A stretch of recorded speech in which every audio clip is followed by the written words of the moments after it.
Okay, guys, now I can move on to a review I really want to do. Now that that huge project is out of the way, and thankfully from here on, my reviews will be hopefully more happy and exciting. But you've seen the title, uh, so you know what I'm reviewing. Uh, so, beginning of October, I saw No Time to Die, and I never thought I would be excited for a movie like this. So let me explain. Growing up, I did not really like James Bond. My cousin had a Nintendo 64 and he had GoldenEye. So I grew up playing GoldenEye with him. I played the single player missions and we played multiplayer all the time. And I loved GoldenEye because realistically, it was my first person shooter that I ever played, and I just liked it because of how much fun it was to use all the different gadgets, and the multiplayer was always so much fun. It would be me and my cousin, some of my other cousins. Sometimes we get all the four-player in, and it was so much fun. But that was really my extent of James Bond as a kid. I had at least one more game on my PS2. I had a 007 Nightfire, and that one was fun. I really liked it. So really growing up, James Bond to me was just games. Um, I did not see a James Bond movie until Skyfall, and I didn't even see Skyfall in a theater. I My grandpa loved um, James Bond movies, and when Skyfall came out, he really wanted to see it, but he told me after it had left theaters, like just barely after it had left theaters. So I went on one of my websites and found it on there. It was a really crappy cam quality recording, but we set it up in my mom's bedroom, and he came in with his pillows and blankets and treats, and my mom was on her bed, and we all sat down and I hooked up my laptop to her TV with an HDMI cable, and we just watched it. And I liked Skyfall for watching it on a bootleg cam rip, but I wasn't really a fan. I was like, okay, this was good, and my grandpa loved it, so it was great. But when Spectre came out, we went and saw it because of that thing with Skyfall, and I hated Spectre. So after that, I was done with James Bond. I was like, okay, I did it, and there weren't any more after that because obviously this is the next one, and I just didn't care about James Bond. And then I met my best friend Travis, and we've been hanging out for years. And when No Time to Die was announced and it was filmed and it was going to be released, he knew that I was going to see it because I try to see every movie that comes out. And he goes, "Well, let's watch James Bond." And I was really hesitant. I was like, "Ugh, I don't really want to." But he's like, "No, come on." And I picked GoldenEye first because obviously game and everything. That's the one that I had the most of a relationship with, and I liked it. It was fun. I get why people really like that one, but I wasn't a fan. I still kind of felt meh about James Bond. I don't want to say I hated it. I don't think I ever hated James Bond. It was just a lack of interest entirely. Um, and yeah, I told him, well, since this one is Daniel Craig's last James Bond movie, I've already seen Skyfall and Spectre, so I would rather watch those, all the movies he did, so that I have the whole story leading up to No Time to Die. So he showed me Casino Royale. And little did I know that that would become my favorite James Bond movie, and the only James Bond movie that I've given a 10 out of 10 to. Casino Royale is, in my opinion, flawless. It has a little bits of here and there that are flawed, but it's not the movie's fault. And I'm not going to go into detail with that because it would take too long. So, because I don't consider it the movie's fault, I consider it flawless. 10 out of 10. It's a fantastic film. And from Casino Royale, I was a fan of Craig Bond. I wasn't a fan of the series of James Bond movies yet, but after watching that, I my best friend let me borrow. He has the giant collection of all the James Bond movies. He let me borrow that giant collection, and I spent a month and a half binge watching all the James Bond movies. And over that time, oh boy, I became a James Bond fan. This is going to be a really, really unpopular opinion. I don't really like any of the Sean Connery movies. Well, okay, I do like a few of them, but I don't really like Sean Connery as James Bond. And then I got through all the Roger Moore movies, and Roger Moore is my least favorite James Bond. I do not like him at all. But On Her Majesty's Secret Service with George Lazenby, I love that movie. Timothy Dalton, I wish he had done more than two James Bond movies because he was awesome, and both of his movies are awesome. And then some of the Pierce Brosnan ones are awesome, and some of them are real dumpster fires. And realistically, I'd say my least favorite James Bond movie is Moonraker. I hate that movie. But Yeah, I watched all of them. I got caught up to Daniel Craig, and I'd already seen Casino Royale. And so me and Travis decided that when No Time to Die was getting closer to coming out, we would watch Quantum of Solace because that at that point that was the only one I still hadn't seen. And then we all know what happened, and No Time to Die got delayed, and it got delayed, and it got delayed.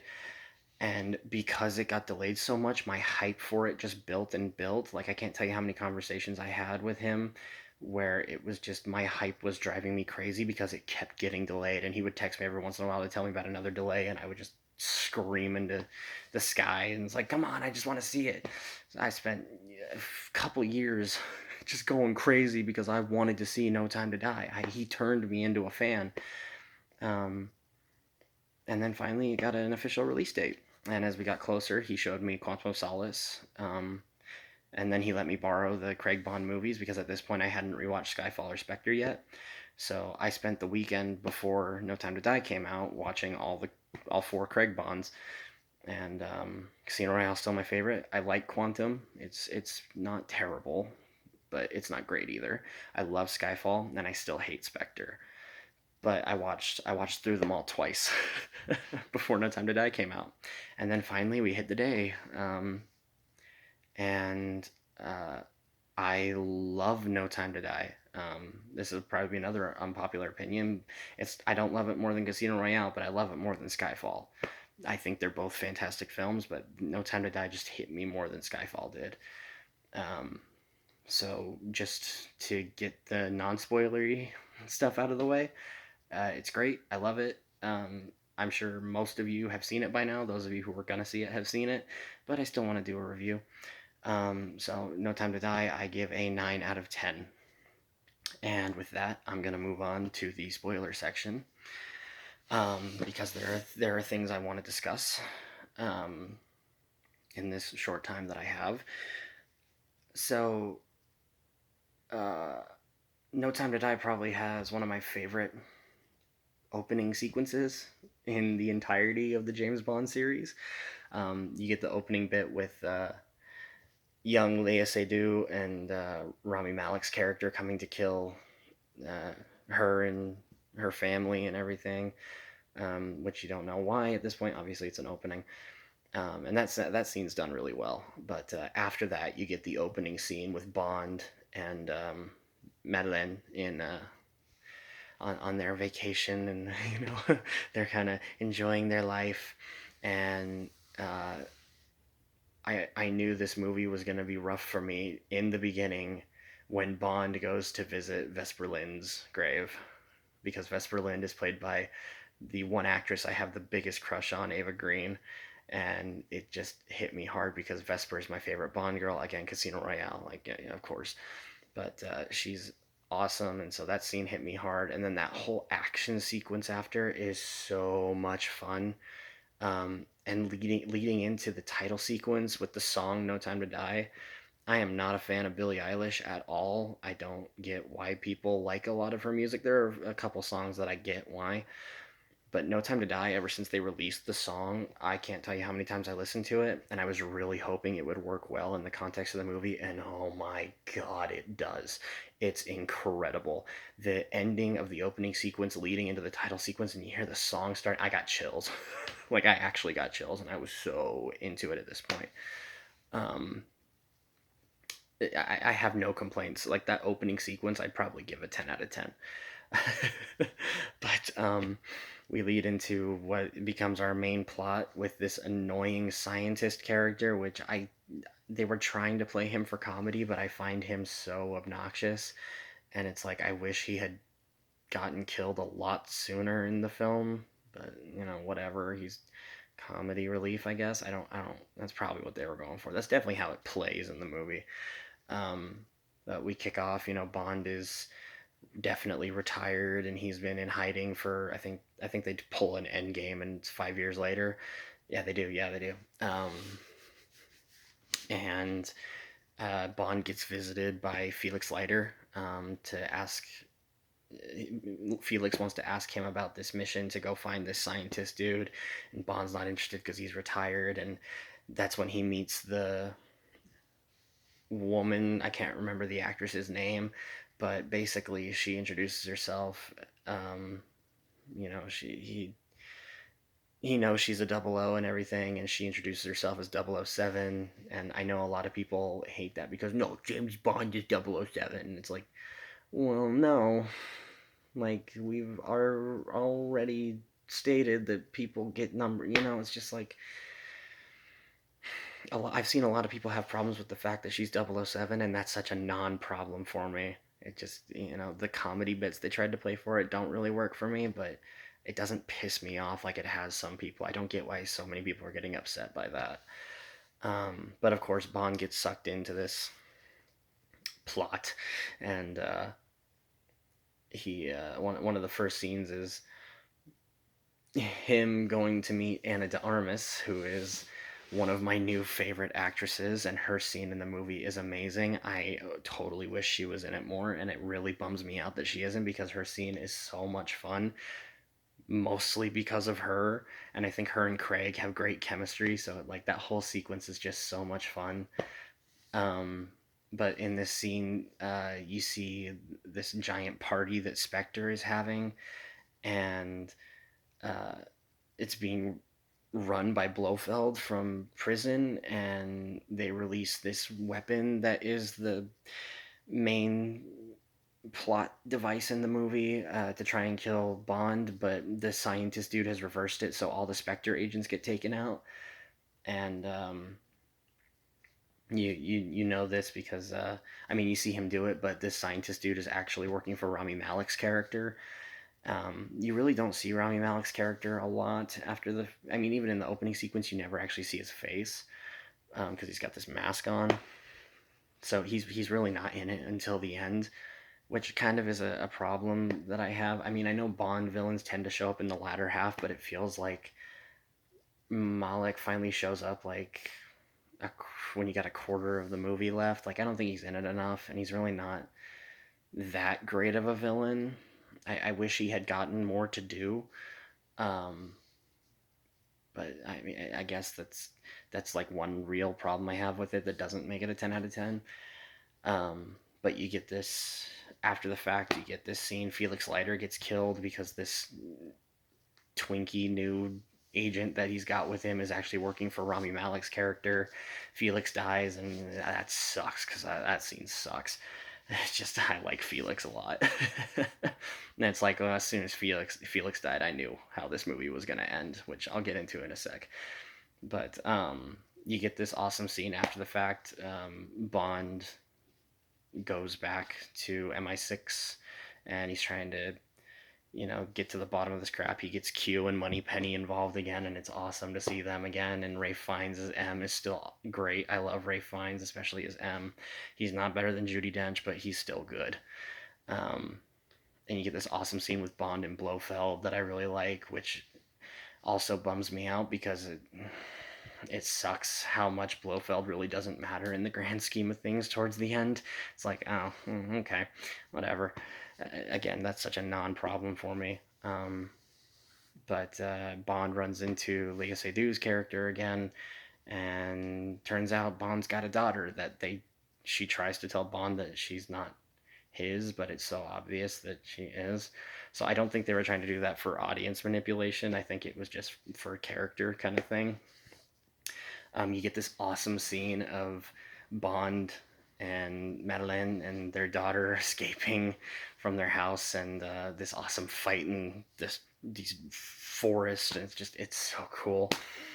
And it leads us into our finale, which it's a long finale, but I love it. That the whole scene where they're on Safin, Rami Malek's character's base is so much fun. Like it is such a great climax to a James Bond movie. Um, Even though Rami could have gotten a lot more to do, I think he plays the character really well. I think he's threatening in the way he needs to be, and he's still a fun villain for Bond to go up against. He's not great, but I still had fun with the character and wanting Bond to stop him. And they obviously foil the plan. Rami Malek gets killed, and they get Léa Seydoux, Madeleine, and their daughter off the island that they're at. And Bond has to open these missile doors because they're going to bomb this island to destroy this nanobot weaponry that they've got. And you find out in the movie that these nanobots are specifically tailored to people's DNA. And when Bond fights Safin, Rami Malek, he's got this. Safin's got this necklace on with the nanobots in it, and it's got Madeleine, her DNA, and the daughter. I honestly can't remember her name. Sorry, but Safin hits Bond with it, and so he infects Bond. And once he figures that out, he's like, "This was a one-way trip." And it's like when Felix died, I knew Bond was gonna die at the end. I'm sorry, I just knew. You don't kill Felix Leiter and not kill James Bond. I'm sorry, but I know I'm rushing through this. I can only record for so much, but again, I'm not. I'm doing play by play. This ain't Dear Evan Hansen where I'm going through the whole thing bit by bit. Um, and Bond sacrifices himself so that his lover and their daughter can be safe. And it's a really emotional scene, and it works so well for me. And I've seen people getting pissed off because James Bond died, and it's like, I like that he dies because we've since the beginning we've shown how much more human Craig Bond is than the other ones. He's I'm sorry, the other ones are just not human. They're action stars, they're movie stars. They're not human. And I mean, obviously they are. They have character, but Daniel Craig was the most grounded human James Bond, and him sacrificing himself just works so well for me. And they reincorporate the lines from On Her Majesty's Secret Service of "You've got all the time in the world," and it's just like they say it at the beginning, and I kind of tensed up, and me and Travis were watching it together, and we both kind of made a noise when they said that because we know On Her Majesty's Secret Service, and so we were kind of nervous. And then Bond says it at the end when he's sacrificing himself, and I was sobbing, I was in tears. It works so well for me. I love it so much. No Time to Die was so worth the wait. And people can hate it all they want. And they can say, not my James Bond because he died, and this is so stupid and feminist, and because I've seen so many arguments like that. I don't care. I love it. I love it so much. Obviously not more than Casino Royale. That is still my favorite. But damn, No Time to Die is excellent. So if you have not seen it yet, please go see it because it is so much fun and it is so good, and it was so worth the agony of the wait for it to come out and being delayed so many times. And I know if you've watched towards this, then you've already had it spoiled for you, but even if you haven't seen it and you decided to watch this still, go see it because it is so good. And I'm a fan now, and I'm interested to see where they take the series next. This one just hit me in all the right spots. Damn my best friend for turning me into a James Bond fan, as if I needed another thing to obsess over, but also Travis, thank you. And No Time to Die is probably going to end up on my top 10 of the year. That is almost a guarantee unless I see some amazing movies after the fact, which I doubt. I mean, I'll probably see some great ones, but anyway, I'm going to have to end this one here. Please go check this movie out if you get a chance. And if not, wait till it comes out on Blu-ray, rent it, whatever. It's available to rent on Vudu right now. Watch it. It is amazing. So, like I said earlier, No Time to Die. I love it, and I'm giving this one a 9 out of 10. Stay tuned for some other reviews, and thank you for watching.